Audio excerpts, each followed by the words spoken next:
Hello. Good day to all. Watch natin itong napaka-cute na banana octopus design, guys. O, diba ang cute niya? Ang laki-laki ng kanyang maitim na mata.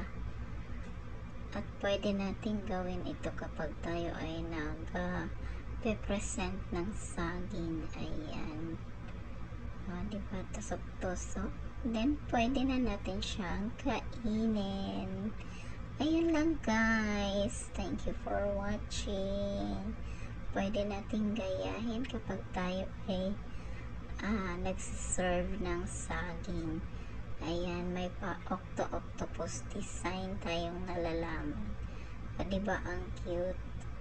Yung mga bata, magugustuhan nila yan kapag ginaganyan natin na pag-present sa kanila ang saging.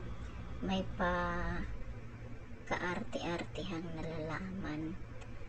Ayan lang, guys. Thank you sa mga naghihiwa-hiwa din ng saging dyan.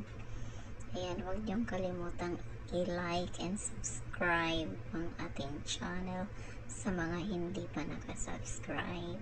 Thank you! Bye-bye!